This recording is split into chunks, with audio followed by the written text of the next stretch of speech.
I was just thinking, I was supposed to make a video about why I moved to California a long time ago when I moved here. And I never actually made the video. So I just finished 9 fat miles, 9.09, ran fast. I wanted to share a couple things with you, 3 reasons why I wanted to move to California. First and foremost, ever since I saw Entourage when I was 20 years old, I knew that I was going to move out here and I was going to do something big. It was an intuition. That's all it was. That's all I'll say about that. I had an intuition. I had a feeling that I was going to move out here and I was going to do something big. That's it. And I think when we're talking about intuition, that's what we're talking about. A notion, something inside of you, something deeper that's calling you or pulling you somewhere. I just listened to it, right? That's the first thing. The second thing, it became really apparent over the last 1.5 to 2 years when I met my girlfriend. And before that, when I originally had the Pillars of Growth team together, where there was 6 or 7 other coaches working with us.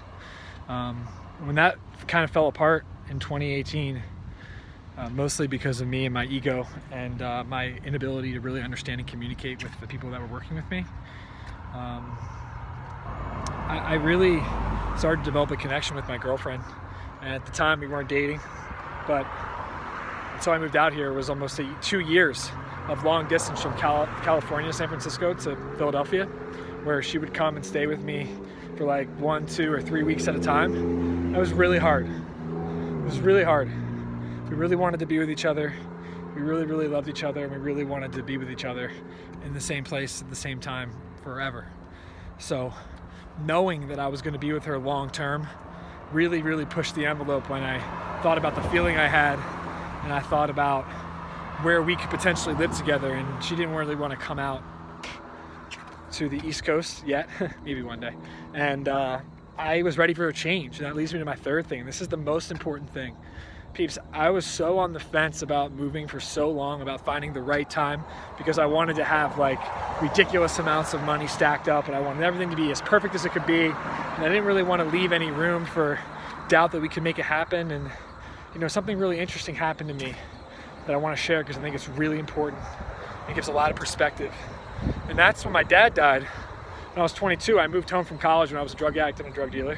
And I quit all that pretty much cold turkey because I just knew that I couldn't bear to have my dad look down upon me each and every day and know that I was just the opposite of the person he knew that I could be, and I knew that I could be. And I quit. I was done with it, and I moved home because I felt at the time I really needed to be with my family. I really needed to be with my mom and sister and be there for them in any way, shape, and form. And it's interesting because when I moved home, I really had those intentions. Like, I need to step up, I need to be the man of the house. And I'm sure so many of us can relate to that. It's a very relatable thing. I'm not the only one that's lost a father. And it's interesting because before too long, all of a sudden the roles reversed, and I found myself overextended, over-leveraged in my company, spending all the money that I had saved up to try and make the original team work the best it possibly could.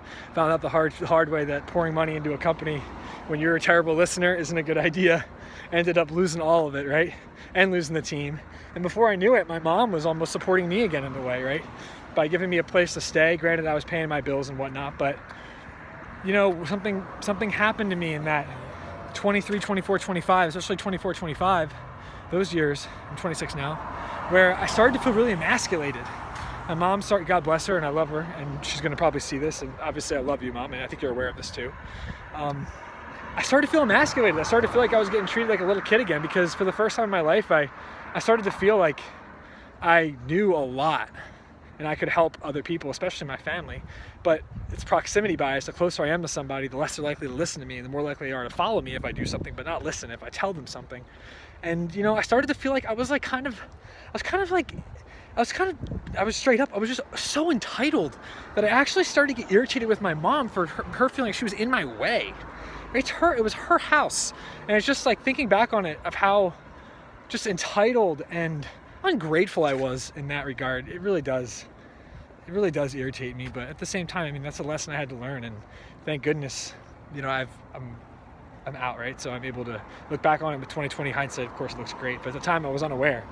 But where am I going with this third thing is, over that time, I started to realize that I moved home for a reason, to save money, to get myself prepped so I could move out. And in the process of that, all I was doing was hiding from the truth, which was that I was afraid to go out on my own. I was afraid to be me. I was afraid to be seen still. I was cool with being seen here, but I was afraid to be seen here for a while. I didn't know what to do. I didn't know how to act. I was like, I'm an online coach. Like, instead of just being a coach, I didn't have the training. I didn't have the experience. And I wasn't a good listener of myself or others. And I wasn't able to go deep with myself or others. Right? I was playing a lot of the mass game, right? Especially with social media, right? Building a following, using a company to help me build it. Granted, they were real people, but they were mostly fitness peeps. And of course, since I stopped posting fitness stuff 24/7, my account's gone down like 6,000, 7,000 followers, which is just a reflection of the truth, which is that my style and who I am in my company isn't really just fitness, right? It's so much more. But where am I going with this? I started to feel really emasculated, and I knew that I had to move. I knew that it was time, and I had to get out, regardless of how uncomfortable it made me feel. And so those 3 reasons, right? I don't even remember the first one, but the second one, obviously, with my girlfriend wanting to live with her, and the third one, feeling emasculated. Oh, and the first one, that feeling and intuition that I had inside me long ago that I was going to come out here and do something. Didn't know what it was, just something. And I could say that, after running that 9 miles in a foreign place, I don't know anyone. A couple people. I've been here on lockdown this whole time since I've been out here.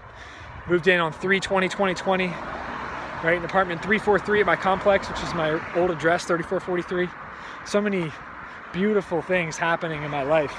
I just wanted to highlight the reason I moved out here was for those 3 things: a feeling to be with the person that I truly love, and to finally embrace who I am and allow myself to be seen for who I am. My name is Graham Lickner. I'm a mind, body, spirit coach and the founder of Pillars of Growth, Mind, Body, Spirit. Simple. I'm grateful for it, and I'm grateful for this journey that I've been on thus far, and I love where I'm at. I'm embracing it fully, truly, and it's the reason that I believe I'm finding success in my life. And success in my life is just a word for fulfillment. Fulfillment meaning that mentally, physically, spiritually, I'm fulfilled. I'm fulfilled in my work. I'm fulfilled in my relationships. I'm fulfilled financially. I have plenty, and I'm happy for that. I'm in real abundance. For the first time in my life, real abundance. I'm very grateful. I just wanted to share this video for any of you out there who want to make the move, but who are a little nervous and a little upset, or not upset, a little afraid, a little scared. You should be. But that little fire into your ass is what's going to put you in position to really embrace who you are and step it up. I literally moved in coronavirus, arguably the worst economic period in the history of my existence, 26 years. And I had one of the best months of my career, and this one coming up is definitely going to be the best one. And that's just from a financial perspective, not even from the other parts of my life where I feel like I'm thriving so much more than I ever have. And so I just wanted to say, and for any of you out there that have a feeling, follow your feelings. Don't be afraid. Use your gifts. Serve one world. Legends find a way. Do what you got to do. Be good and be safe.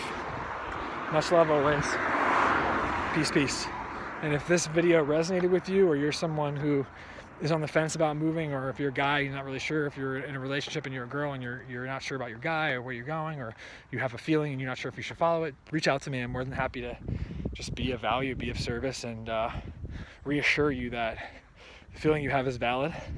The person that you're looking to be with may or may not be the one, but it's not the point. The point is that you're putting yourself out there to learn and experience, and that's where you gain fulfillment in life, and that's where you find success.